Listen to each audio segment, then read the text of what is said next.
Mi suegra siempre llamaba idiota a mi hijo, lo humillaba delante de todos y elogiaba con orgullo a su otro nieto. Incluso le dio 5 millones de euros, una lujosa mansión y el 50% de los ingresos de su negocio al hijo de mi cuñada. Mientras tanto, mi suegra le tiró un trapo sucio a la cara a mi hijo con crueldad y le dijo que eso era lo que se merecía. Al ver todos esos insultos, me quedé en silencio.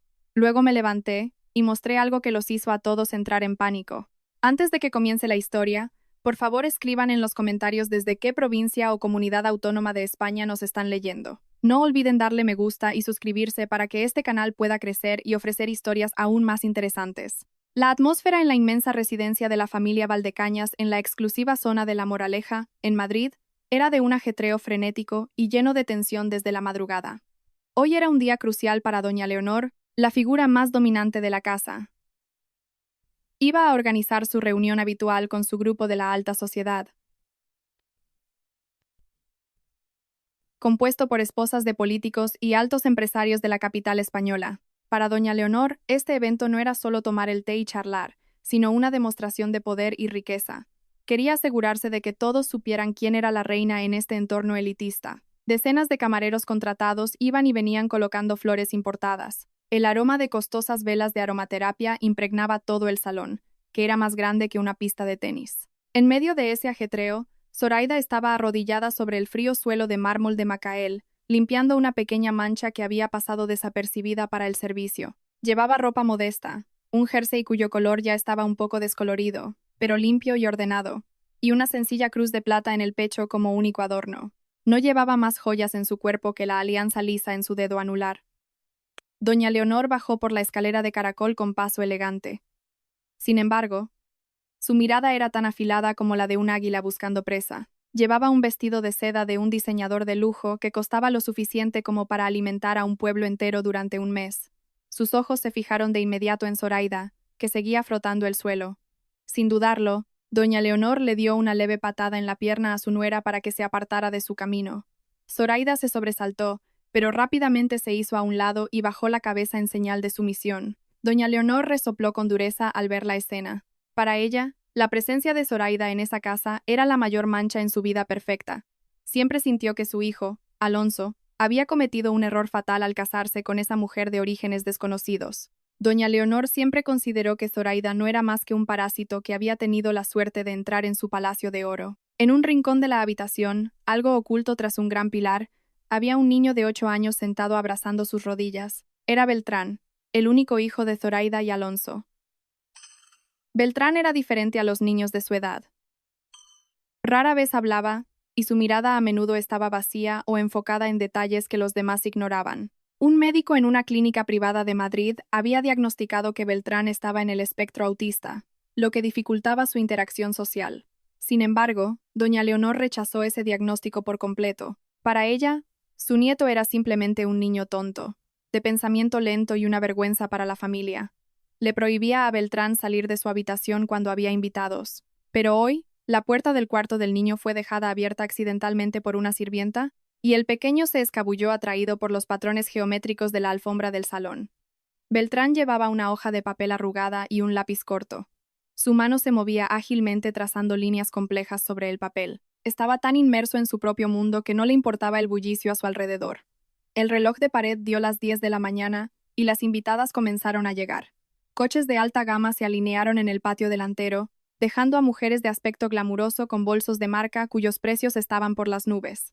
Risas ligeras y el tintineo de joyas de oro llenaron la estancia. A Zoraida se le ordenó estar cerca de la cocina, lista por si algún camarero no era lo suficientemente rápido. Vio a su esposo Alonso, que también estaba presente. Alonso parecía muy ocupado saludando a las amistades de su madre con una sonrisa amable y fingida.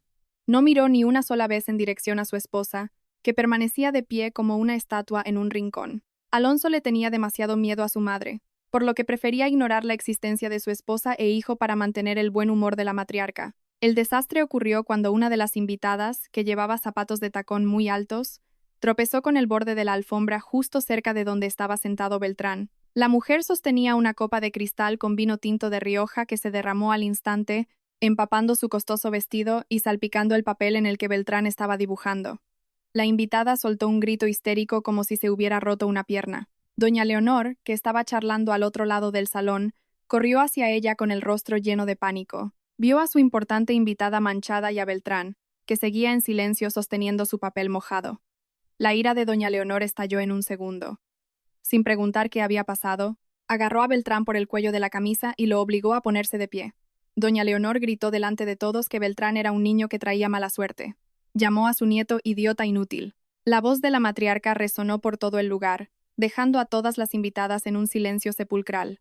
Beltrán, que no entendía por qué su abuela estaba furiosa, solo temblaba de miedo. Intentó mostrarle su dibujo a su abuela, como si quisiera explicarle algo, pero doña Leonor apartó esa manita con violencia. El papel se soltó de las manos de Beltrán y cayó al suelo.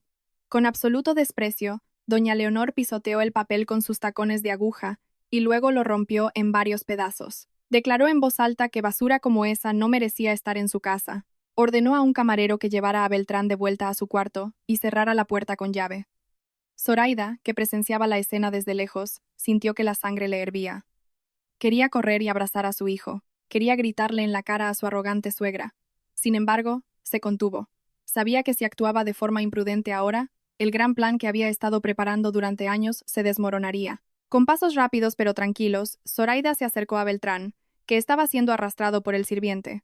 Tomó a su hijo y lo abrazó con fuerza. Le susurró palabras tranquilizadoras al oído, asegurándole que todo iría bien. Tras dejar a Beltrán a salvo en su cuarto con sus juguetes favoritos, Zoraida regresó al salón para limpiar el desorden. Cuando todas volvieron a sus conversaciones y nadie prestaba atención, Zoraida recogió discretamente los trozos de papel que doña Leonor había tirado a la papelera, juntó los pedazos y se los guardó en el bolsillo de su jersey. Le dolía el corazón al ver cómo la obra de su hijo era tratada como desperdicio. Pero detrás de ese dolor, una llama de venganza comenzó a arder con intensidad. Por la noche, cuando la fiesta había terminado y toda la casa dormía profundamente, Zoraida se sentó en una pequeña mesa de su habitación bajo una luz tenue. Sacó los trozos de papel, los reconstruyó sobre la mesa como si armara un rompecabezas. Los ojos de Zoraida se entrecerraron al observar las líneas dibujadas por Beltrán. Una persona común vería simples garabatos sin sentido de un niño. Pero Zoraida no era alguien común. Detrás de su apariencia de simple ama de casa, ocultaba una identidad secreta que nadie en esa mansión conocía. Reconoció el patrón. No era un dibujo cualquiera. Eran fórmulas estructurales de construcción y cálculos de carga sumamente complejos. Beltrán había dibujado los planos de los cimientos del nuevo hotel de doña Leonor en Marbella, del cual se rumoreaba últimamente que sufría grietas misteriosas. En silencio, Zoraida comprendió que su hijo no era el niño tonto que todos decían. Beltrán poseía habilidades visoespaciales y matemáticas que superaban con creces las de un adulto. El niño había visto los planos del hotel en el escritorio de su padre y, de manera intuitiva, había encontrado el fallo estructural y lo había corregido en forma de ese dibujo. Doña Leonor acababa de tirar a la basura una solución que valía millones y que podría haber salvado su negocio hotelero de la ruina. Una sonrisa gélida apareció en los labios de Zoraida. Tomó el teléfono inteligente que mantenía escondido en un cajón secreto del armario. Escribió un mensaje breve dirigido a alguien llamado Gorka. El mensaje contenía una orden estricta de cancelar todas las inyecciones de fondos de inversión hacia el conglomerado del Grupo Valdecañas a partir de la mañana siguiente. Zoraida dejó el móvil y miró el rostro pacífico de Beltrán mientras dormía. Se prometió a sí misma que cada lágrima que cayera de los ojos de su hijo sería pagada con la destrucción, uno por uno, de los activos de la familia Valdecañas. La guerra acababa de empezar, y el enemigo aún no sabía a quién se enfrentaba realmente. 2 semanas después del incidente de la fiesta, el ambiente en la casa volvió a ser bullicioso, pero esta vez con un tono de alegría desmesurada. Iñaki, el nieto favorito de doña Leonor, acababa de llegar a casa con un enorme y brillante trofeo dorado. Iñaki era el hijo de Macarena, la hermana menor de Alonso. A diferencia del delgado y callado Beltrán, Iñaki era un niño robusto, con un rostro que siempre reflejaba arrogancia por estar demasiado mimado. Acababa de ganar la Olimpiada Matemática Española en la categoría de primaria de la Comunidad de Madrid. Este logro hizo que doña Leonor se sintiera en la cima del mundo. Sentía que los genes inteligentes de los Valdecañas habían pasado directamente a Iñaki, mientras que Beltrán era solo un producto defectuoso de la genética inferior de Zoraida. Se organizó una lujosa cena de celebración. La larga mesa del comedor estaba repleta de manjares exquisitos, desde cochinillo asado hasta delicados postres de repostería francesa. Doña Leonor se sentó en la cabecera de la mesa con el rostro radiante. No paraba de elogiar a Iñaki frente a todos. Decía que Iñaki era el futuro de la familia Valdecañas, el único heredero digno de liderar su imperio empresarial algún día. Macarena, la madre de Iñaki, sacaba pecho con orgullo, como si la victoria fuera fruto de su propio esfuerzo. Macarena no dejaba de avivar el fuego comparando a Iñaki con Beltrán. Decía con tono cínico que era una lástima que Beltrán no pudiera ser como Iñaki. A pesar de que no se llevaban mucha diferencia de edad, Alonso, sentado junto a Zoraida, asentía mostrándose de acuerdo. Como tío, Alonso le regaló un reloj inteligente de última generación a Iñaki. Ni siquiera miró de reojo a Beltrán, que estaba sentado en el extremo de la mesa con un plato de sobras de cocido. A Beltrán se le había prohibido comer la carne principal asada. Según doña Leonor, la comida buena era solo para las personas exitosas. Zoraida solo podía acariciar el dorso de la mano de su hijo por debajo de la mesa para darle fuerzas y evitar que llorara. A Beltrán, por su parte, no parecía importarle el trofeo. Estaba más interesado en alinear los garbanzos de su plato formando un patrón de números primos, aunque nadie notó su brillantez. El punto culminante de la celebración llegó cuando doña Leonor sacó un grueso sobre. Se lo entregó a Macarena e Iñaki. El contenido del sobre eran billetes para un crucero de lujo por el Mediterráneo durante una semana entera, junto con una suma fantástica de dinero para gastos. Doña Leonor dijo que era un pequeño premio para su nieto genio. Todos aplaudieron. Iñaki sonrió de oreja a oreja mientras miraba a Beltrán con burla. Iñaki le sacó la lengua cuando los adultos no miraban. El corazón de Zoraida se sintió como si lo cortaran con un cuchillo al ver una injusticia tan descarada frente a sus ojos. Pero su rostro se mantuvo impasible y sin expresión. Llevaba años entrenándose para ocultar sus emociones en aquel infierno. Después de que terminó la cena y todos se ocuparon en preparar los planes para el viaje, Zoraida fue a la cocina a fregar los platos sucios. De repente, alguien llamó suavemente a la puerta trasera. Zoraida abrió y se encontró con un joven que estaba muy nervioso. Era el profesor particular de matemáticas que doña Leonor había contratado para Iñaki. El profesor sudaba frío y no dejaba de mirar a izquierda y derecha para asegurarse de que nadie lo viera. Zoraida le permitió pasar un momento al área de servicio, que estaba desierta. Con voz temblorosa, el tutor finalmente se atrevió a decirle la verdad a Zoraida. Su conciencia no lo dejaba en paz al ver a Iñaki siendo idolatrado por algo que no había hecho. Una verdad impactante salió de los labios del profesor. Resultó que durante las clases particulares Iñaki nunca quiso estudiar. El niño se pasaba el tiempo jugando con la consola y obligaba a Beltrán a resolver todos los ejercicios de práctica de la Olimpiada. Iñaki amenazaba con pegarle a Beltrán si no los hacía, o si se lo contaba a alguien. Los dificilísimos problemas matemáticos fueron resueltos a la perfección por Beltrán en un tiempo récord. Incluso durante la fase eliminatoria en línea, Beltrán fue arrastrado a la habitación de Iñaki y obligado a resolver los problemas frente al ordenador, mientras Iñaki solo se sentaba fingiendo teclear. Así que, el trofeo de oro exhibido en el salón era en realidad producto de la inteligencia de Beltrán, no de Iñaki. Iñaki era solo un pequeño estafador respaldado por la ambición ciega de su abuela. El profesor le entregó una pequeña memoria USB a Zoraida. Había grabado en secreto el momento en que Iñaki golpeaba a Beltrán en la cabeza y obligaba a su primo a hacer los complejos cálculos. El profesor le pidió perdón por no atreverse a denunciarlo ante doña Leonor, ya que temía ser despedido y perder su medio de vida. Sabía lo poderosa que era la matriarca, capaz de arruinar la carrera de cualquiera con un simple chasquido de dedos. Zoraida recibió la memoria con el puño apretado. Apretó la mandíbula conteniendo una rabia inmensa. Imaginó a su silencioso hijo siendo tratado como un esclavo por su propio primo en aquella casa. Sin embargo, Zoraida no explotó en ese momento. Respiró hondo, intentando calmar la tormenta en su pecho. Miró al joven profesor y le dio las gracias sinceramente. Zoraida le entregó una tarjeta de visita en blanco que solo contenía un número de teléfono.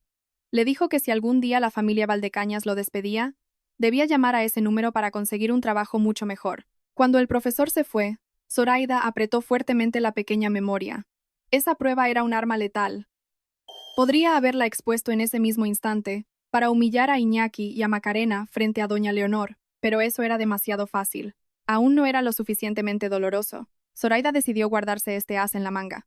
Dejaría que Iñaki volara lo más alto posible primero. Dejaría que doña Leonor se volviera aún más arrogante con los logros falsos de su nieto favorito. Cuanto más alto volaran, más destrozados quedarían sus cuerpos al caer.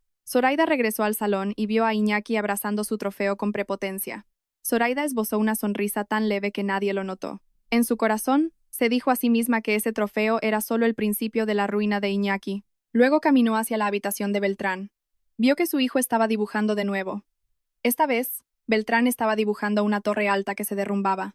Zoraida besó la frente de su hijo y le susurró suavemente que muy pronto el mundo sabría quién era el verdadero genio.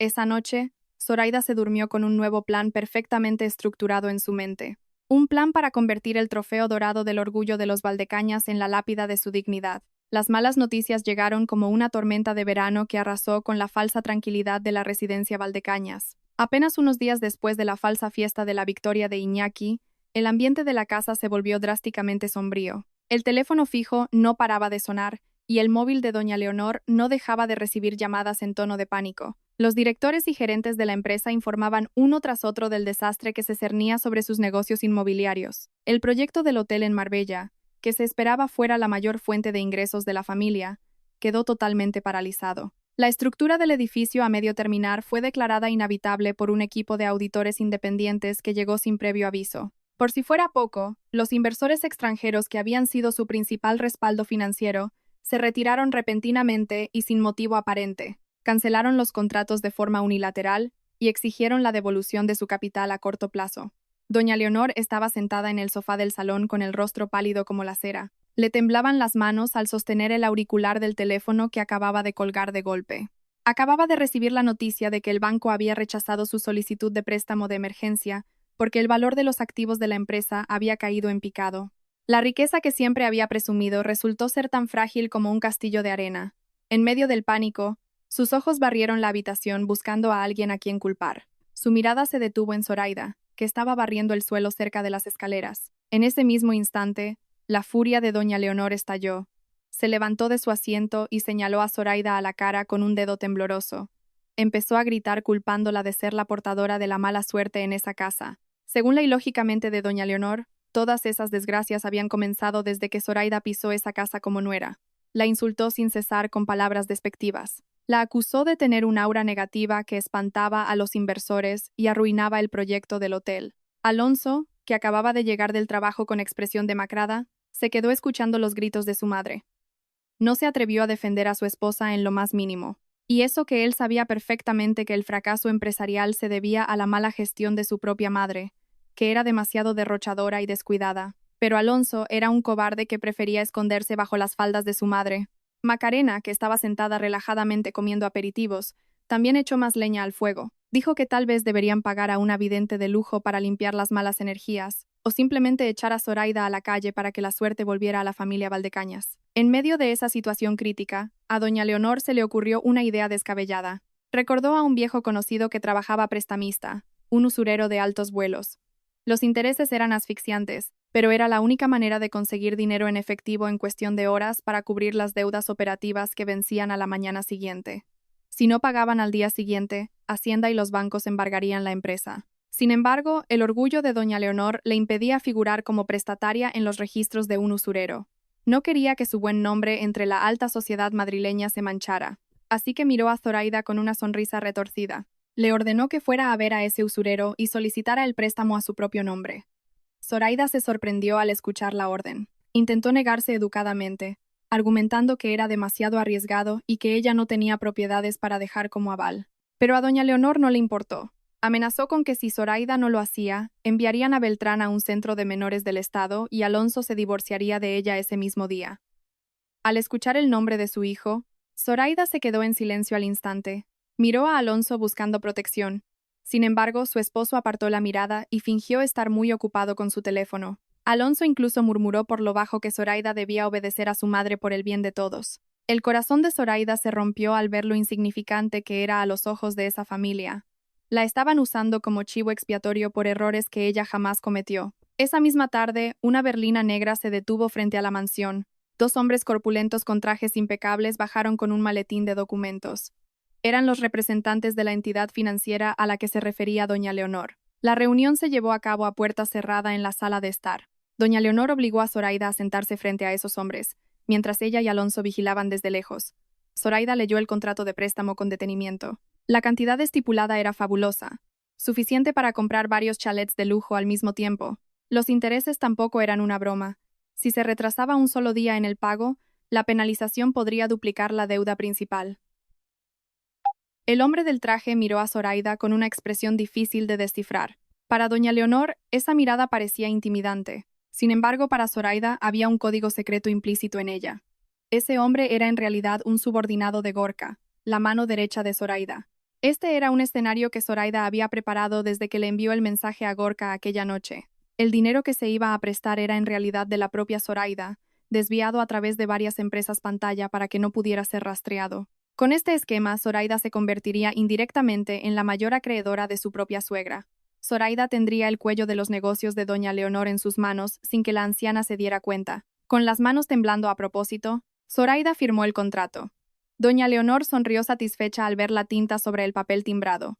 Se sentía victoriosa. Había conseguido efectivo para salvar su empresa, mientras que el riesgo de la deuda recaía íntegramente sobre los hombros de Zoraida. Si el negocio fracasaba, Zoraida sería la perseguida por los cobradores de deudas y acabaría en la cárcel. Doña Leonor se creía un genio. Inmediatamente arrebató el maletín lleno de efectivo y lo abrazó con fuerza como si fuera su propia vida. No le dio las gracias a Zoraida en absoluto.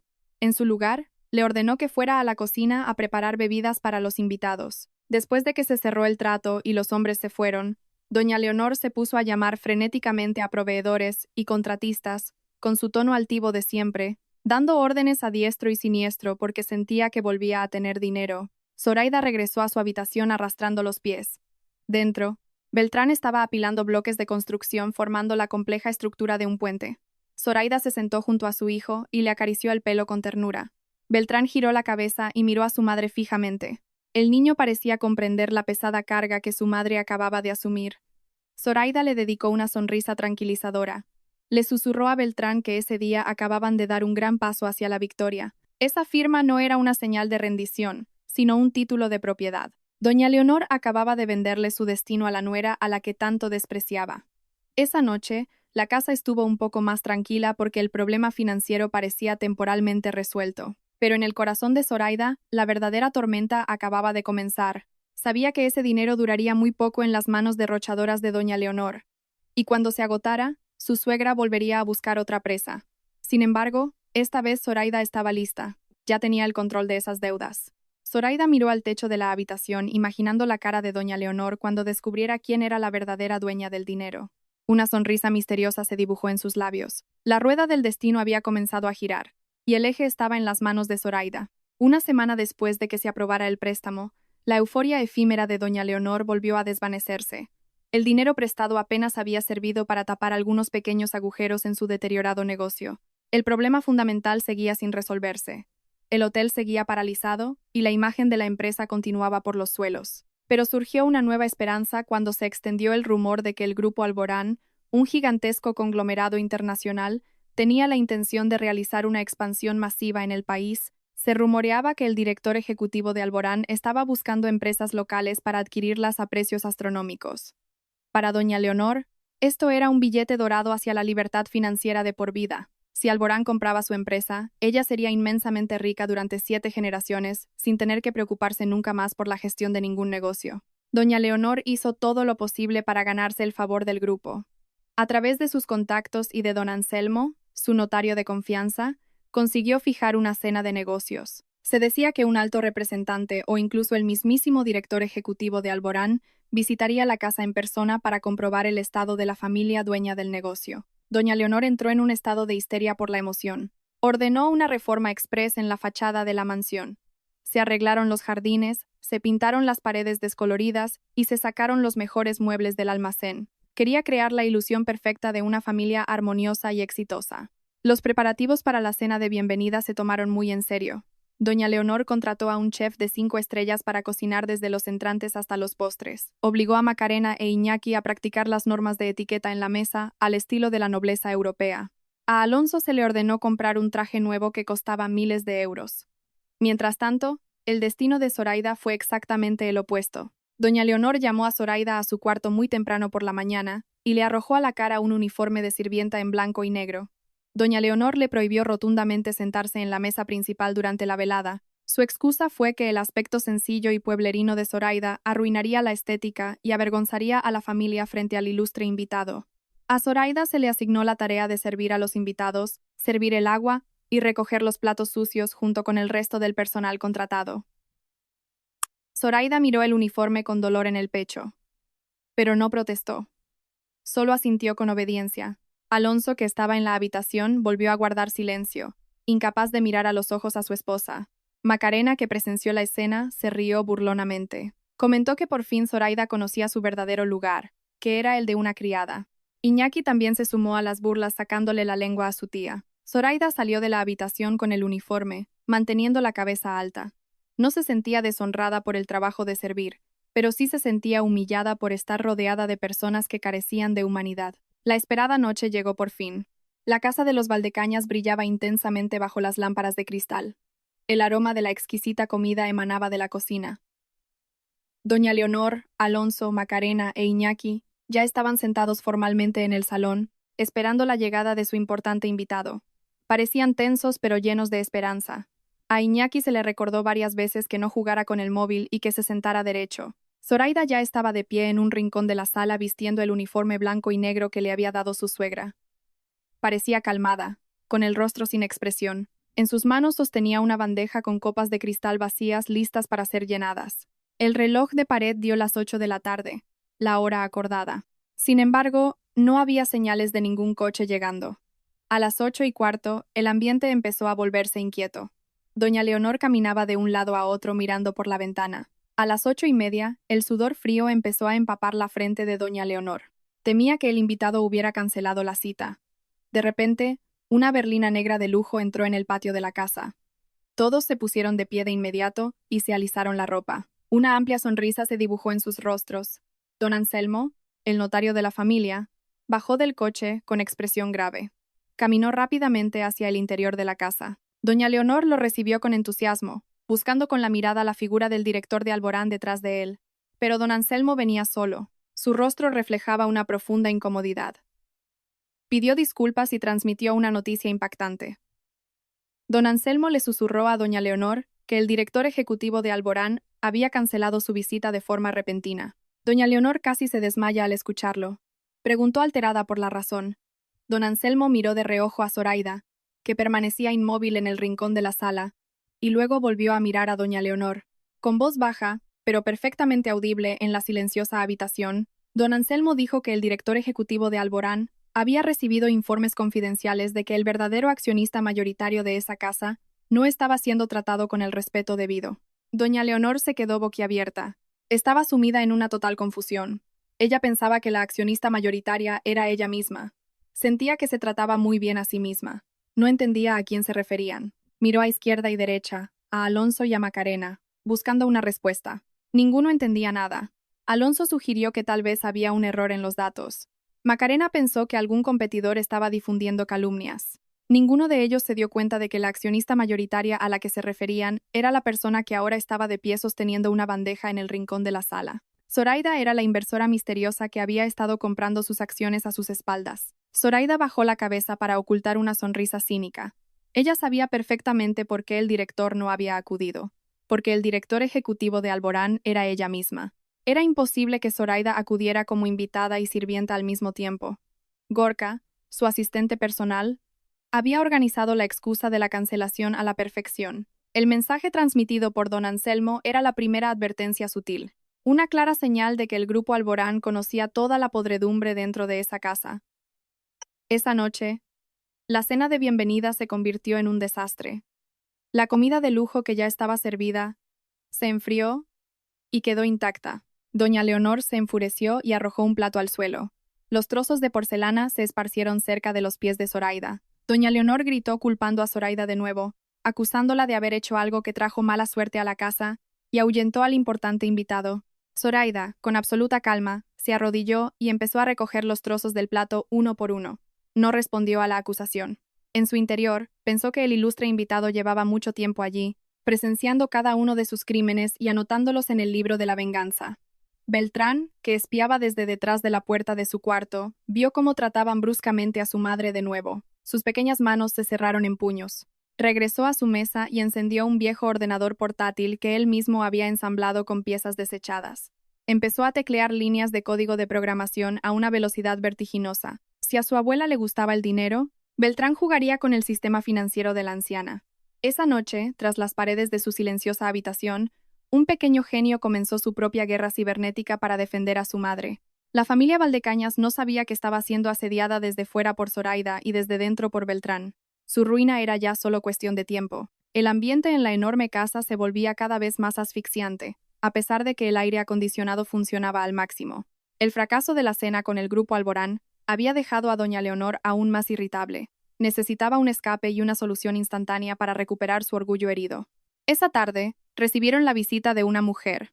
Era Soraya, una joven vestida a la última moda que afirmaba ser la única hija de un importante empresario de minas de carbón en Asturias. Soraya llegó en un coche de alquiler de alta gama y llevaba un bolso que parecía de lujo, una falsificación tan perfecta que el ojo inexperto no podía distinguirla. Doña Leonor recibió a Soraya calurosamente, como quien encuentra un oasis en el desierto. A los ojos de doña Leonor, Soraya era la figura de la nuera ideal y perfecta, rica, hermosa y con clase, en marcado contraste con Zoraida, que siempre vestía de forma sencilla y reservada. Alonso estaba sentado junto a Soraya, aparentemente incómodo, pero sus ojos brillaban de admiración. Hacía meses que Alonso mantenía una relación secreta con Soraya a espaldas de Zoraida. Doña Leonor, que conocía la infidelidad, la apoyaba incondicionalmente. Para ella, Alonso merecía una compañera a su nivel, no una mujer como Zoraida, a la que consideraba inútil para el estatus de la familia. Los tres se sentaron en el salón a charlar amistosamente mientras tomaban un café a media tarde. A Zoraida, como de costumbre, solo se le permitía aparecer para llevar los aperitivos y luego se le ordenaba retirarse a la cocina. Desde detrás de la pared, Zoraida podía escuchar sus risas cristalinas, que le clavaban puñales en el corazón. La conversación en el salón comenzó a tomar un tono más serio. Soraya, con voz mimada, empezó a presionar a Alonso sobre el futuro de su relación. Amenazó con dejarlo si no se divorciaba pronto de su esposa. Doña Leonor aprovechó la oportunidad de inmediato. Instigó a Alonso para que tramitara los papeles del divorcio cuanto antes. Según la matriarca, la presencia de Zoraida y Beltrán en esa casa solo era un obstáculo para el éxito de Alonso. Doña Leonor elaboró la teoría de que era el aura de mala suerte de Zoraida lo que había estancado el negocio familiar. Si Alonso se casaba con la inmensamente rica Soraya, seguramente sus negocios volverían a prosperar gracias a la inyección de capital del padre de ella. Alonso dudó un momento, no por amor a Zoraida, sino pensando en el destino de Beltrán. Sin embargo, Soraya ofreció astutamente una solución cruel. Sugirió que Beltrán fuera internado en un centro de menores público de la Comunidad de Madrid, en las afueras. Soraya argumentó que un centro público tendría mejores instalaciones para tratar a un niño con necesidades especiales como Beltrán que si lo cuidaran en casa. Doña Leonor aprobó la idea con entusiasmo. Incluso añadió que podrían decirle a los vecinos que Beltrán había sido enviado a un exclusivo internado fuera de la ciudad para ocultar la vergüenza familiar. Aquel plan perverso se fraguó entre pequeñas risas espeluznantes. Finalmente, Alonso asintió mostrándose de acuerdo. Prefirió la comodidad de vivir con aquella falsa millonaria antes que defender a su propia sangre. Sin que se dieran cuenta, en un rincón cerca de la gran estantería, Beltrán estaba sentado en silencio sosteniendo su vieja tableta. Los adultos en la sala pensaban que Beltrán estaba absorto en un juego sencillo. No sabían que el niño estaba haciendo algo mucho más complejo. Con sus ágiles deditos, Beltrán había accedido al sistema de seguridad de la casa conectado a la red inalámbrica. Activó la función de grabación de audio en los altavoces inteligentes instalados en el techo del salón. La repugnante conversación sobre el plan de divorcio y de deshacerse de él quedó grabada digitalmente con una claridad cristalina y se subió automáticamente a la nube privada de su madre. En su habitación, Zoraida estaba ordenando la ropa cuando su móvil vibró. Entró una notificación de la aplicación de seguridad que Beltrán había instalado. Zoraida abrió el archivo de audio y escuchó cada palabra pronunciada por su esposo, su suegra y la amante de éste. Sintió que le estrujaban el corazón al oír a Alonso aceptar tirar a Beltrán a un centro de menores. Las lágrimas rodaron por sus mejillas, pero no eran lágrimas de tristeza, sino las lágrimas de furia de una madre. Zoraida se secó las lágrimas con brusquedad, se miró al espejo, se arregló la ropa y esbozó una sonrisa helada. Murmuró por lo bajo que Alonso acababa de firmar su propia sentencia de muerte. Zoraida decidió no enfrentarse a ellos en ese instante. Dejaría que la farsa continuara hasta su punto álgido, para que la caída fuera aún más dolorosa. Aquella tarde, cuando Alonso entró en la habitación fingiendo cansancio, Zoraida lo recibió con calma, como si no supiera nada. Alonso le entregó una cantidad ínfima de dinero para los gastos del mes, alegando que los negocios iban mal. Zoraida lo aceptó sin protestar. En su interior, se reía con amargura. Su marido era un tacaño con su esposa y su hijo, pero estaba dispuesto a derrochar dinero en una estafadora como Soraya. Zoraida ya conocía los verdaderos antecedentes de Soraya gracias a las investigaciones de Gorka. Soraya no era más que una antigua empleada de una peluquería que estaba ahogada en deudas por microcréditos rápidos y buscaba a una víctima rica para saldarlas. Zoraida sintió lástima por la estupidez de su marido, pero esa lástima fue rápidamente sepultada por la repulsión. Esa noche, Zoraida abrazó a Beltrán más fuerte que de costumbre antes de dormir. Le susurró a su hijo que nadie en el mundo podría separarlos jamás. Beltrán miró a su madre con sus ojos inteligentes y levantó su pequeño pulgar. Madre e hijo compartieron su secreto en silencio. Eran un equipo sólido en medio de un nido de víboras. El plan de destierro, elaborado por doña Leonor y Alonso, se convirtió en el combustible que Zoraida necesitaba para acelerar la ejecución de su venganza. El día siguiente sería el día en que doña Leonor cometería su último y fatal error, y Zoraida ya estaba lista para recibirlo. A la mañana siguiente, el caos volvió a apoderarse de la casa. Esta vez no era por una fiesta de té, sino por una gran transacción inmobiliaria que doña Leonor iba a realizar personalmente. Presionada por la necesidad de presumir ante la familia de Soraya, que supuestamente iba a venir de visita, y también para mimar a su nieto favorito, Iñaki, doña Leonor tomó una decisión desesperada. Vendió el único activo valioso que le quedaba, unas extensas tierras heredadas por sus antepasados en las afueras de Toledo. Esos terrenos en realidad tenían un complicado litigio sobre sus fronteras, pero a doña Leonor no le importó. Presionó a don Anselmo, el notario, para que liquidara la venta de inmediato. Fuera como fuese, necesitaba efectivo lo antes posible para demostrar que los Valdecañas seguían siendo multimillonarios. El comprador de las tierras era una nueva empresa promotora inmobiliaria apenas conocida. El proceso de negociación fue extremadamente rápido y fluido. Era como si el comprador hubiera tenido el ojo puesto en esos terrenos desde hacía mucho tiempo. Aquel mediodía, don Anselmo llegó con un gran maletín plateado. El rostro del notario estaba tenso y el sudor frío perlaba sus sienes. Él sabía quién era la verdadera dueña de la promotora que compraba las tierras, pero estaba atado por el secreto profesional y por amenazas legales si revelaba algo. Doña Leonor recibió el maletín con los ojos brillando de pura avaricia. Sin prestar atención al tembloroso notario, doña Leonor abrió el maletín sobre la mesa del salón. Fajos de billetes morados y verdes llenaban el interior. La cantidad era fantástica. 5 millones de euros en efectivo. El olor a dinero nuevo llenó la habitación, haciendo que a cualquiera se le salieran los ojos de las órbitas. Doña Leonor soltó una carcajada, una risa de triunfo que hacía tiempo no se oía en aquella casa. Se sentía reina otra vez. Con todo ese dinero, podría taparle la boca a todo el que la hubiera menospreciado. Podría volver a comprar el respeto que había perdido. Alonso, Macarena e Iñaki, al ver la montaña de billetes, se acercaron como hormigas al azúcar. Sus ojos se volvieron codiciosos al contemplar ese mar de papel moneda. Macarena empezó a suplicar de inmediato que le compraran un coche nuevo. Mientras tanto, Iñaki gritaba exigiendo la consola de videojuegos más cara del mercado. Doña Leonor dio unas palmaditas orgullosas sobre los billetes y prometió concederles todos sus caprichos. Quería demostrarle al mundo, y en especial a sus futuros consuegros, que era capaz de darle cualquier cosa a sus hijos y nieto predilectos. En medio de aquella euforia, nadie se dio cuenta de que el precio de venta de los terrenos estaba muy por debajo del valor de mercado. Las tierras se habían comprado a precio de saldo porque los abogados del comprador habían manipulado los documentos problemáticos para hacerlos aún más complejos. Y esa compradora misteriosa no era otra que Zoraida. Zoraida estaba de pie en el umbral de la cocina observando aquella escena repugnante. Veía a su suegra adorar el dinero como a una deidad. Esos 5 millones de euros eran, de hecho, el propio dinero de Zoraida. Había comprado las tierras de su suegra con su propio capital a través de empresas fantasma. Técnicamente, el dinero solo había pasado del bolsillo izquierdo de Zoraida al bolsillo derecho de doña Leonor de forma temporal. Zoraida conocía muy bien el carácter de su suegra. Sabía que ese dinero no se usaría para saldar las deudas de la empresa o mejorar el negocio, sino que se despilfarraría para aparentar y disfrutar de placeres fugaces. Y eso era exactamente lo que Zoraida esperaba. Cuanto más alto trepara doña Leonor gracias a ese dinero, más dura sería la caída cuando Zoraida tirara de la alfombra bajo sus pies. Doña Leonor convocó entonces a todos los miembros de la familia para reunirse en el comedor esa misma noche. Quería hacer un anuncio importante. Ordenó a los empleados que prepararan la cena más suntuosa posible.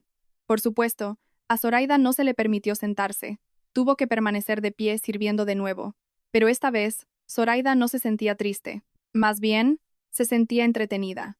Sabía que el acto final del drama familiar estaba a punto de comenzar. Cuando empezó la cena, Doña Leonor colocó el maletín de dinero en un extremo de la mesa como centro de atención. Comió con apetito, lanzando miradas de adoración al maletín de vez en cuando. Entre plato y plato, doña Leonor empezó a hablar sobre el futuro. Con total arrogancia, afirmó que esos 5 millones de euros eran solo el principio. Planeaba entregarle gran parte de ese dinero a Iñaki para asegurarle el futuro, ya que lo consideraba el único heredero legítimo y un genio en potencia. A Beltrán, en cambio, ni siquiera lo mencionó, como si el otro nieto no existiera en absoluto. Alonso se limitó a asentir, por miedo a contradecir a su madre, que ahora controlaba las finanzas. Macarena sonreía ampliamente, imaginando la vida de lujos que le esperaba a su hijo. Beltrán, que estaba sentado en una pequeña mesa separada en un rincón de la sala, no parecía prestarle atención al dinero. Estaba completamente concentrado en su mini ordenador portátil, monitoreando las acciones de la empresa de su abuela, que se desplomaban en picado en la bolsa de valores. Nadie sabía que detrás de esa pantalla, Beltrán estaba preparando la sorpresa cibernética que consumaría la ruina de su abuela. Zoraida le hizo una señal con los ojos a Beltrán, un pequeño aviso para que estuviera listo. Esa noche, doña Leonor sentía que lo tenía todo: dinero, poder y orgullo. No sabía que todo era una ilusión. El dinero dentro del maletín se convertiría en un boomerang que le golpearía directamente en la cara. Zoraida se alisó su uniforme de sirvienta, respiró hondo y se preparó para presenciar el acto principal, el reparto de la herencia que pasaría a la oscura historia de la familia Valdecañas.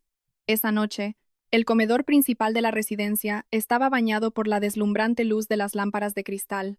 En el centro de la larga mesa de caoba maciza, el maletín plateado estaba abierto de par en par, exhibiendo los fajos que sumaban los 5 millones de euros, y que eran el centro de gravedad de toda la sala. El dinero parecía emanar un aura mágica que impedía que los presentes pudieran apartar la vista. Doña Leonor ocupaba la cabecera como una monarca presidiendo un consejo real. Su rostro resplandecía de triunfo, como si acabara de conquistar el mundo. Sentía que esa noche era la cumbre de su gloria como matriarca de los Valdecañas. A su derecha y a su izquierda se sentaban Alonso, Macarena e Iñaki, quienes devoraban la montaña de billetes con miradas famélicas que no podían disimular. Mientras tanto, en un rincón en penumbra, Zoraida permanecía erguida con su uniforme de servicio en blanco y negro. No se le permitía sentarse. Su única función era servir agua y asegurarse de que los platos de sus amos nunca estuvieran vacíos. Sin embargo, bajo su actitud obediente, Zoraida era la observadora más perspicaz de la sala. Registraba cada movimiento, cada parpadeo y cada suspiro de aquellas personas ebrias de avaricia. En una pequeña mesita separada cerca de la puerta de la cocina, Beltrán estaba sentado a solas frente a un plato de arroz blanco con sobras. El niño parecía ignorar el alboroto de la mesa principal. Sus ojos estaban fijos en la pantalla de su pequeño ordenador. Sus dedos bailaban ágiles sobre el teclado, como si ejecutara una sinfonía silenciosa. El ambiente de la cena era extremadamente artificial. Doña Leonor comenzó su discurso con voz potente, rebosante de un orgullo vano. Habló sobre el legado, sobre la sangre azul de la familia y sobre un futuro resplandeciente. Aseguró que los 5 millones que tenían delante eran la prueba irrefutable de que los Valdecañas nunca se hundirían, por muchas crisis que atravesaran. Se elogió a sí misma como la salvadora del linaje, la mujer fuerte capaz de convertir unas tierras en disputa en una montaña de oro. Alonso y Macarena asentían incesantemente como marionetas cuyos hilos estaban siendo estirados. Llenaron a doña Leonor de alabanzas desmedidas, esperando llevarse la mayor porción del tesoro. Tras el largo y tedioso discurso inaugural, doña Leonor hizo una señal a don Anselmo, el notario de la familia, que estaba sentado al final de la mesa con gesto crispado. Don Anselmo parecía tremendamente incómodo. El sudor frío le resbalaba por la sien y le temblaban ligeramente las manos mientras sacaba unos gruesos expedientes de su maletín de piel. Doña Leonor, sumida en su euforia, no se percató del nerviosismo de su notario. Creyó que don Anselmo solo estaba nervioso por estar frente a una cantidad de dinero tan escandalosa, pero el pavor de don Anselmo nacía de la terrible verdad que conocía sobre esos documentos. Una verdad que, si salía a la luz, borraría de un plumazo la sonrisa de todos los comensales. Doña Leonor se puso en pie y tomó un documento de cubierta azul. Con voz atronadora, anunció su decisión final. Declaró que los 5 millones de euros en efectivo serían entregados íntegramente a Iñaki, su nieto predilecto, como fondo para su futuro. Macarena soltó un grito de júbilo al escuchar aquello, abrazó a Iñaki de inmediato y le besó las mejillas sin parar. Iñaki sonrió con arrogancia. Miró de reojo a Beltrán con burla, como si le dijera que él era el ganador indiscutible. Pero la cosa no acabó ahí. Doña Leonor cogió un segundo documento, la escritura de una lujosa mansión en el barrio de Salamanca de Madrid. Declaró que esa propiedad también pasaría a estar a nombre de Iñaki. Macarena estuvo a punto de desmayarse de felicidad. Ya se imaginaba viviendo como una gran señora en la zona más exclusiva de la capital. Pero la sorpresa final aún estaba por llegar. Doña Leonor levantó el último expediente, el más grueso de todos. Era el acta de traspaso de acciones de la empresa. Con semblante serio, doña Leonor anunció que cedería el 50% de las acciones del holding familiar a Iñaki. Al ser Iñaki menor de edad, los derechos de tutela y gestión de dichas acciones recaerían sobre Macarena hasta que el niño cumpliera los 18 años. Doña Leonor justificó su decisión alegando que Iñaki era el único heredero con una mente brillante y el potencial necesario para liderar aquel imperio. Llamó a Iñaki el chico de oro que elevaría a la familia Valdecañas a lo más alto. Por otro lado, el nombre de Beltrán jamás fue pronunciado. Al niño se le ignoró por completo, como si fuera una brisa pasajera sin derecho a recibir ni un céntimo de la fortuna de su abuela. Alonso, sentado a la mesa, no tuvo más remedio que tragar saliva. Había un deje de decepción en sus ojos al no recibir un paquete accionarial importante. Sin embargo, apartó ese sentimiento enseguida. Pensó que, si su sobrino se hacía rico, él también se beneficiaría. Además, le aterraba más la idea de llevarle la contraria a su madre que luchar por los derechos de su propio hijo. Alonso llegó a aplaudir cuando Iñaki firmó el acta de aceptación de las acciones con ínfulas de adulto. Había silenciado su conciencia a cambio de una comodidad pasajera. Eligió ser un mero espectador mientras los derechos de su propia sangre eran pisoteados. Durante la firma, Zoraida cruzó la mirada con don Anselmo. El anciano notario la miró con gesto suplicante, como si pidiera permiso o quizá clemencia. Zoraida se limitó a parpadear una sola vez, un código secreto que significaba: prosiga. Don Anselmo respiró hondo. Le tendió el bolígrafo a Macarena y a Iñaki.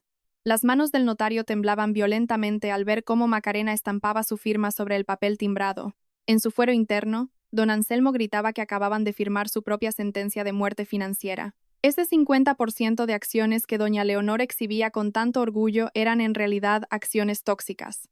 La empresa carecía ya de cualquier activo. Lo único que quedaba eran deudas fiscales con Hacienda y pasivos bancarios que ascendían a decenas de millones de euros. Al firmar ese acta, Macarena e Iñaki habían asumido legalmente la responsabilidad de todas esas deudas, pero nadie lo sabía, a excepción de Zoraida, don Anselmo y Beltrán. Para los Valdecañas, aquella era una noche de gloria. Brindaron con copas de cristal rebosantes de cava carísimo para celebrar su nueva riqueza. Macarena ya estaba planeando sus compras de joyas y bolsos para la mañana siguiente. Iñaki no paraba de hablar del coche deportivo que se quería comprar, aunque ni siquiera tenía edad para conducir. Doña Leonor sonreía satisfecha, convencida de que su misión como cabeza de familia se había cumplido con éxito. Creía haber puesto su legado en las manos adecuadas. No imaginaba que acababa de empujar a su hija y a su nieto favorito directamente a las fauces del lobo. Zoraida se acercó para rellenar la copa de doña Leonor. Mientras vertía el agua, su suegra la fulminó con una mirada despectiva. Le espetó con tono cínico que debía dar gracias porque aún se le permitiera vivir bajo ese techo y comer gratis. Le recordó a Zoraida que Beltrán nunca heredaría nada porque un niño tonto no necesitaba dinero. Un niño idiota solo necesitaba caridad. Aquellas palabras salieron afiladas, apuñalando el alma de Zoraida. No obstante, la mano de Zoraida se mantuvo firme. No se derramó ni una sola gota de agua. Solo asintió levemente, guardando cada uno de esos insultos en lo más profundo de su memoria. Zoraida sabía que al reloj de arena que medía el fin de aquella familia, apenas le quedaban unos granos. Retrocedió a su puesto, manteniéndose erguida junto al pilar, presenciando el último acto de aquella farsa de codicia. En su rincón, Beltrán cerró su portátil lentamente. La luz de la pantalla iluminó la misteriosa sonrisa en el rostro del pequeño genio. Todo estaba listo. La trampa se había cerrado herméticamente. Las risas y los vítores de victoria seguían resonando en el comedor, pero el ambiente comenzó a volverse denso y sofocante. Iñaki, sintiéndose el rey del mundo, empezó a comportarse de forma aún más insolente. Con la boca llena de comida, lanzó a propósito un hueso de pollo hacia la mesita de Beltrán. El hueso aterrizó justo en el plato de arroz de Beltrán, manchando la comida del niño. Iñaki soltó una sonora carcajada, secundado por Macarena, a quien la acción de su hijo le pareció de lo más ingeniosa y graciosa. Alonso solo esbozó una sonrisa torcida, sin atreverse a reprenderlo. Doña Leonor ni siquiera giró la cabeza.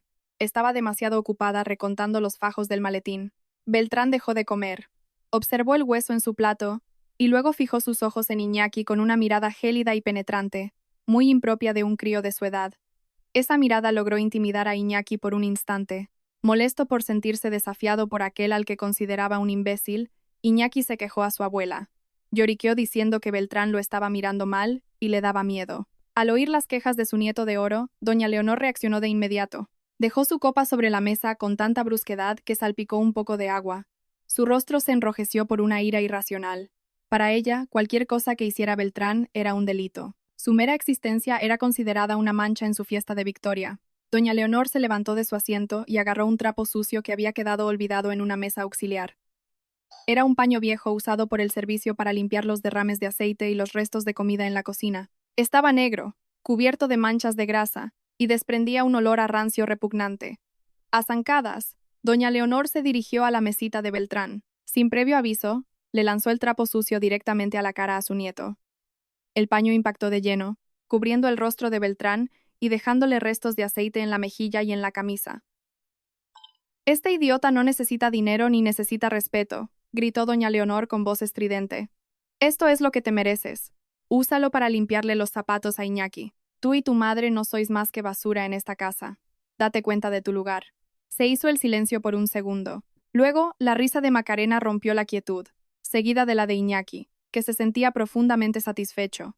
Alonso, al ver a su propio hijo tratado de aquella manera, en lugar de defenderlo, también dejó escapar una risita, intentando mimetizarse con el regocijo de su madre. Sus risas sonaban como el eco del mismísimo demonio en los oídos de Zoraida. Aquella escena supuso el límite absoluto de la paciencia que Zoraida había construido muralla tras muralla a lo largo de los años. Zoraida vio a su hijo inmóvil, con el trapo sucio cubriéndole la cara. ¿A qué madre no se le rompería el corazón? Sin embargo, la fractura en el corazón de Zoraida esta vez no engendró lágrimas, sino que desató un huracán.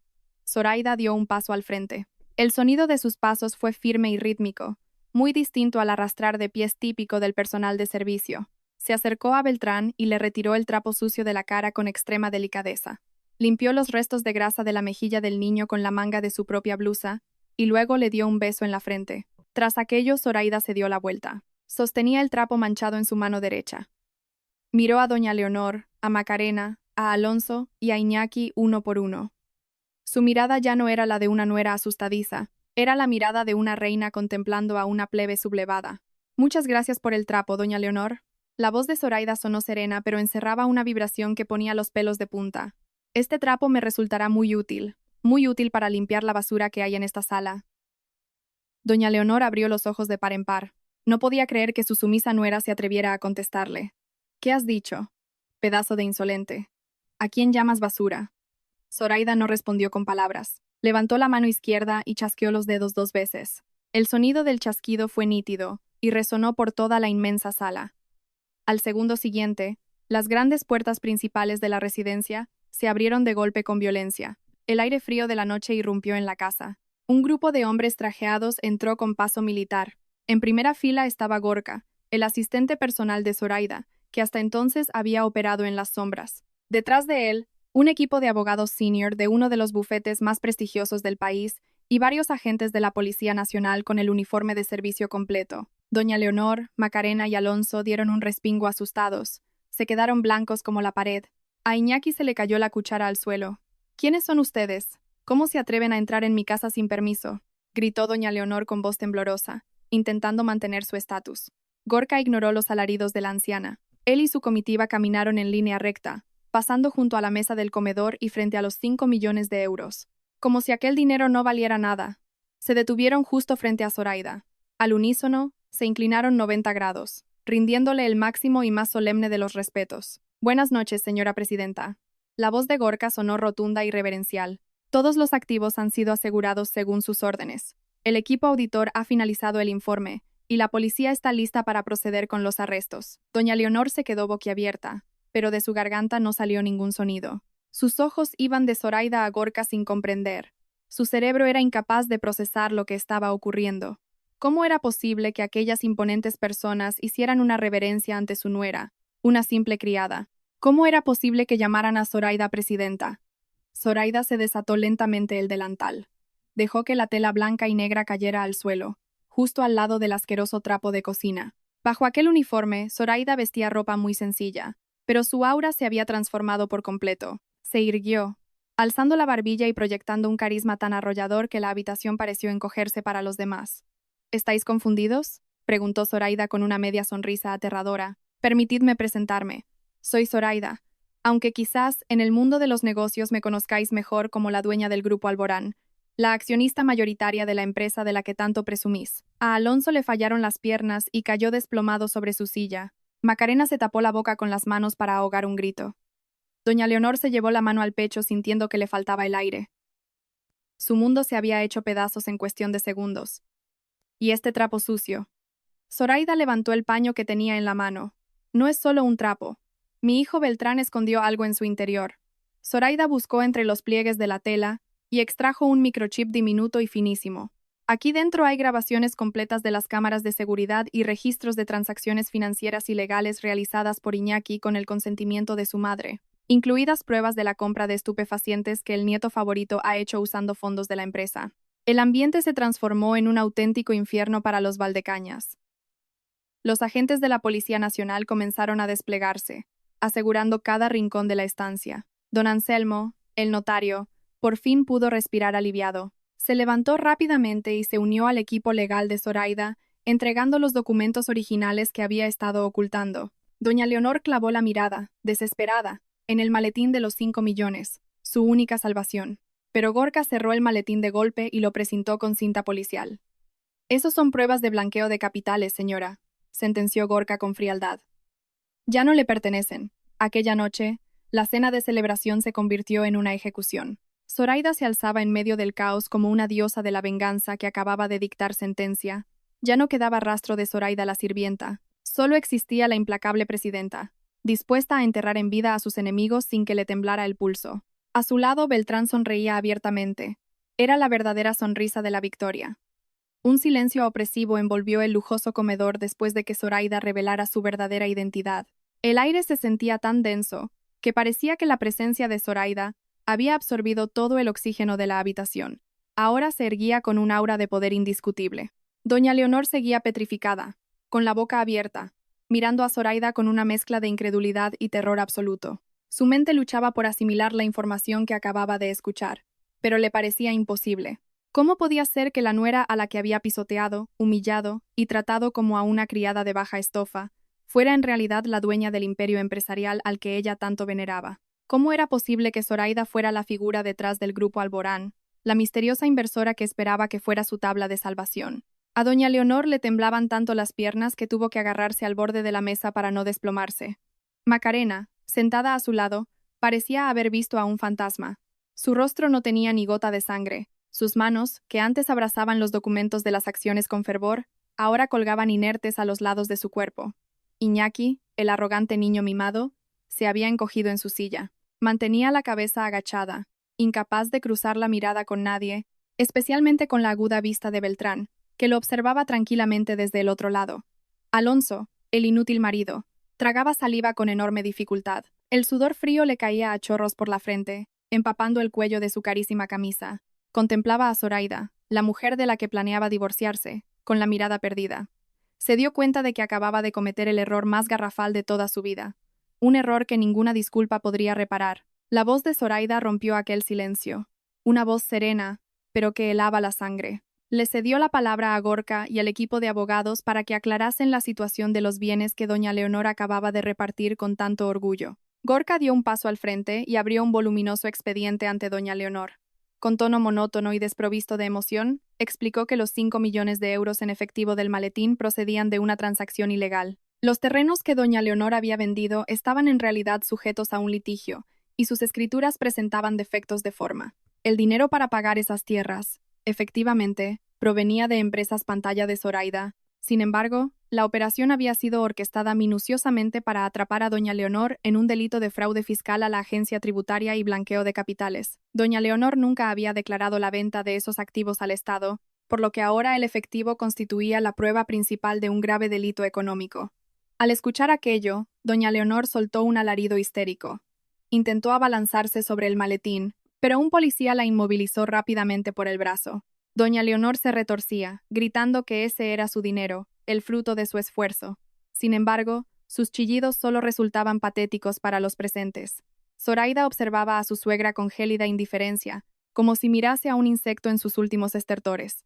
A continuación, Zoraida dirigió la vista hacia Macarena, que aún sostenía los documentos de las acciones. Zoraida esbozó una leve sonrisa, una que provocó escalofríos de puro terror en Macarena. Zoraida le aclaró que ese 50% de acciones que acababa de firmar a nombre de Iñaki no era un tesoro escondido, sino una bomba de relojería. La empresa de la familia Valdecañas estaba en quiebra técnica desde hacía mucho tiempo. Las deudas de la sociedad con los bancos y los proveedores ascendían a decenas de millones de euros, superando con creces el valor de los pocos activos que les quedaban. Durante todo ese tiempo, doña Leonor había ocultado la realidad tapando agujeros con más deuda. Al transferir la titularidad de las acciones mayoritarias a Iñaki, todas las cargas financieras y obligaciones corporativas recaían por ley sobre los hombros del nuevo accionista. Dado que Iñaki era menor y Macarena había firmado los poderes de representación legal, ella era ahora la única responsable de saldar aquella deuda multimillonaria. Macarena soltó un chillido desgarrador y lanzó el documento al suelo como si el papel estuviera envuelto en llamas. Lloraba desconsoladamente, suplicando a gritos que anularan su firma. No obstante, don Anselmo se limitó a negar con la cabeza, fingiendo una expresión de lástima. Le informó de que la escritura ya era legalmente vinculante y no se podía revocar. Macarena se desmayó en su asiento, incapaz de afrontar el hecho de que su vida de lujos se había esfumado para dar paso a una condena de deudas de por vida. Antes de que pudieran reponerse del golpe, Zoraida asestó el golpe final. Señaló hacia las escrituras de la casa en el exclusivo barrio de Salamanca que doña Leonor había presumido un rato antes. Zoraida explicó que la mansión en la que se encontraban en ese momento ya había sido embargada por el banco 3 meses atrás. Puesto que doña Leonor no había podido hacer frente a las cuotas de la hipoteca, la propiedad salió a subasta pública a puerta cerrada, y la adjudicataria resultó ser la propia Zoraida, así que el documento que sostenía doña Leonor carecía de valor. Esa casa era ahora propiedad legal de Zoraida. Doña Leonor, Alonso, Macarena e Iñaki no eran más que ocupas durmiendo bajo el techo de Zoraida. Esta revelación destruyó los últimos vestigios de dignidad de doña Leonor. Comprendió que ya no poseía nada, ni dinero, ni empresa, ni un lugar donde caer muerta. Había pasado a ser literalmente una mendiga en la casa de su propia nuera. De pronto, la enorme pantalla del televisor del comedor se encendió sola. Todas las miradas convergieron en ella. Beltrán, el nieto al que tachaban de idiota, estaba controlando la emisión desde su ordenador. En la pantalla, empezaron a desfilar historiales de conversaciones de la aplicación de mensajería del móvil de Iñaki. Los chats mostraban transacciones para la compra de drogas que Iñaki realizaba con compañeros de su colegio. También se proyectaron vídeos de acoso escolar en los que Iñaki y su grupo agredían a otros alumnos y los obligaban a hacerles los deberes. Iñaki había grabado esos vídeos él mismo para mofarse. Doña Leonor contemplaba horrorizada el comportamiento de su nieto dorado, del que siempre había presumido como un genio de moral intachable. Resultó que Iñaki no era más que un delincuente juvenil adicto y violento. Zoraida miró a Iñaki, que ahora temblaba de pavor escondido bajo la mesa.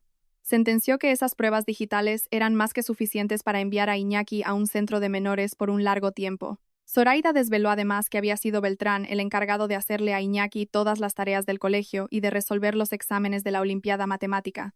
Sin Beltrán, Iñaki solo era un estudiante mediocre y holgazán. Los agentes de policía presentes procedieron a detener a Iñaki de inmediato. Iñaki rompió a llorar, llamando a gritos a su abuela y a su madre, pero nadie podía socorrerlo. Doña Leonor se deshizo en llanto, lamentando el destino de su adorado nieto, que estaba podrido por dentro. En medio de todo el alboroto, Soraya, la amante de Alonso, intentó escabullirse de puntillas hacia la puerta trasera. Se había dado cuenta de que aquel barco se hundía, y no estaba dispuesta a hundirse con él. Pero sus pasos se detuvieron cuando Zoraida pronunció su nombre en voz muy alta. Zoraida destapó la verdadera identidad de Soraya ante Alonso.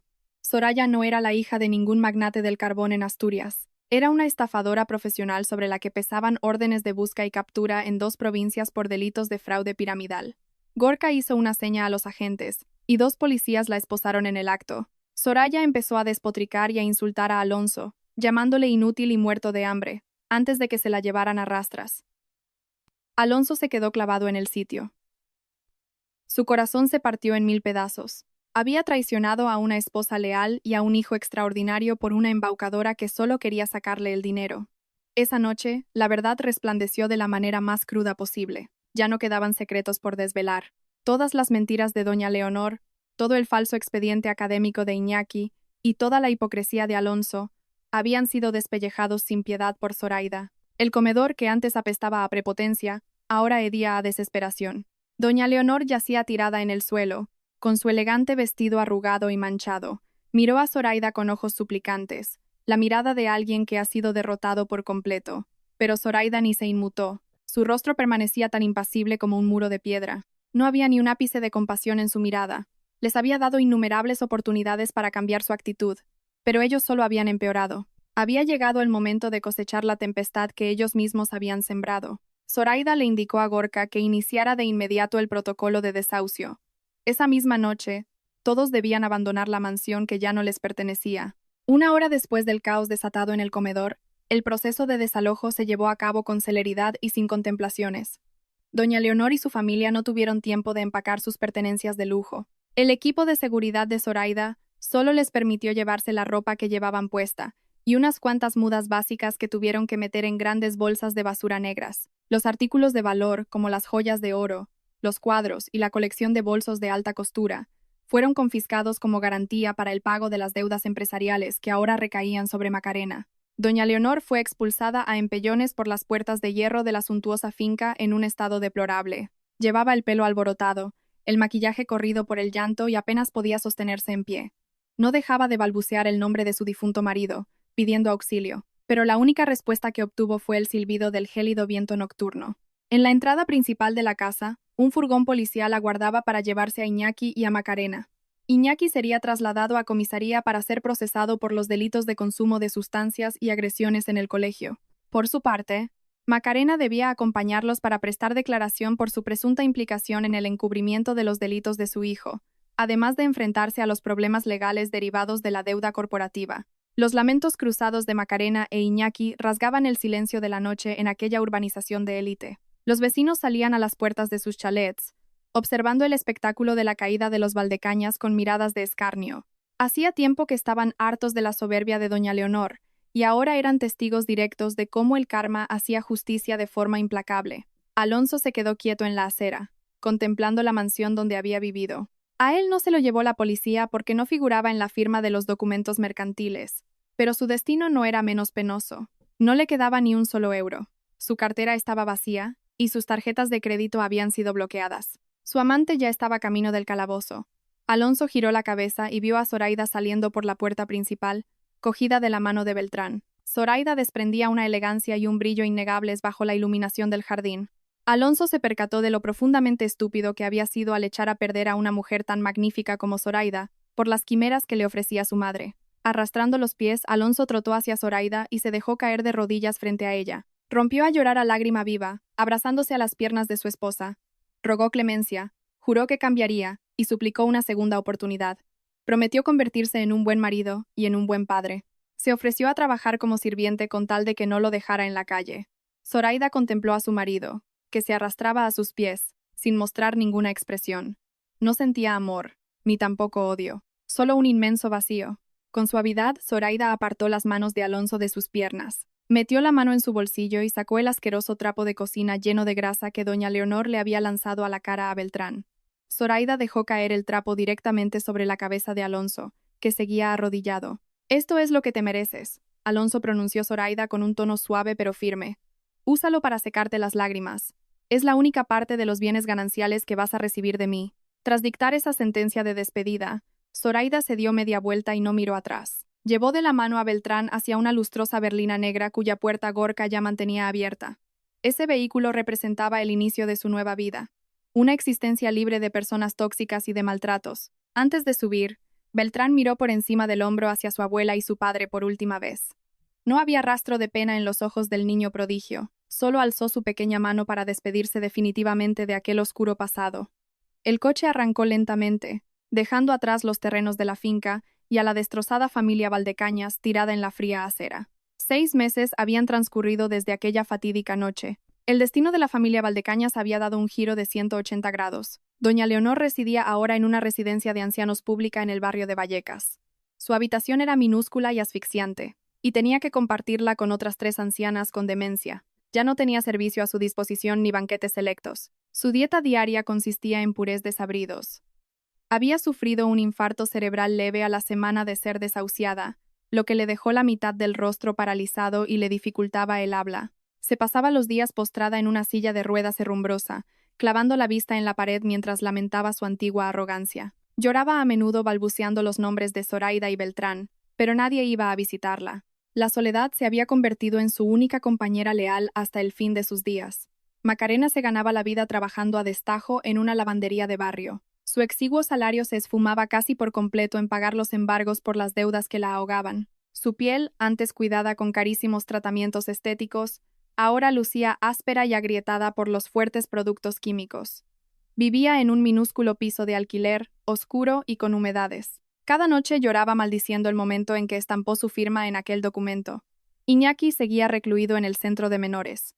Allí no podía ir de superior. Con frecuencia era blanco de las intimidaciones de los internos mayores que él. Había tenido que aprender a ser disciplinado a base de golpes, lavando su propia ropa y limpiando los baños del recinto. Sus fantasías de convertirse en un magnate acaudalado se habían desvanecido, sustituidas por la cruda realidad de un joven infractor. Alonso malvivía como un vagabundo, cambiando constantemente de domicilio, durmiendo en los sofás de conocidos que ya empezaban a estar hartos de él. Aceptaba cualquier trabajo precario para poder comer algo. El arrepentimiento siempre llega a destiempo, y él experimentaba en sus propias carnes el tormento de vivir sin el respaldo de un cariño sincero. Al otro lado de la geografía, concretamente en la vibrante ciudad de Barcelona, Zoraida y Beltrán estaban desayunando en la terraza de su exclusivo ático en el Paseo de Gracia, con vistas directas a la casa Batlló. Zoraida había vuelto a tomar las riendas del grupo Alborán con mano firme, granjeándose un enorme respeto en el panorama empresarial europeo. Sin embargo, su mayor triunfo no era económico, sino poder ver a Beltrán florecer. Ahora estudiaba en una institución pionera para niños superdotados. Su genialidad para las matemáticas y su talento para la pintura abstracta le habían valido el reconocimiento internacional. Ese día se inauguraba la primera exposición en solitario de las obras de Beltrán en una prestigiosa galería de arte. Sus cuadros de formas geométricas complejas eran aclamados por la crítica especializada como arte vanguardista. Zoraida le colocó bien la pajarita a Beltrán. El chico lucía un aspecto impecable y seguro de sí mismo, a años luz de aquel niño que vivía encogido por el miedo. Beltrán miró a su madre y le dedicó una enorme sonrisa. Mamá la llamó con voz clara. ¿Crees que nos están viendo ahora? Zoraida sonrió con dulzura y le acarició la mejilla. Claro que nos ven, cariño. Todo el mundo nos ve, pero nosotros ya no tenemos que mirar hacia atrás. Nuestro futuro está justo frente a nosotros. Ambos salieron del apartamento, bañados por la cálida luz de la mañana barcelonesa. Zoraida se sentía profundamente realizada. Había cumplido su juramento. No solo se había vengado de los que la pisotearon, sino que había logrado rescatar a su tesoro más preciado de aquel lodazal. Zoraida había dado a sus enemigos una valiosísima lección. Jamás debes juzgar a alguien por su ropa y nunca subestimes la voluntad de quien ha sido maltratado. El karma había hecho su trabajo a la perfección, cerrando esta historia con verdadera justicia. Era como si todos los espectadores del mundo aplaudieran este final feliz para la reina y su pequeño genio.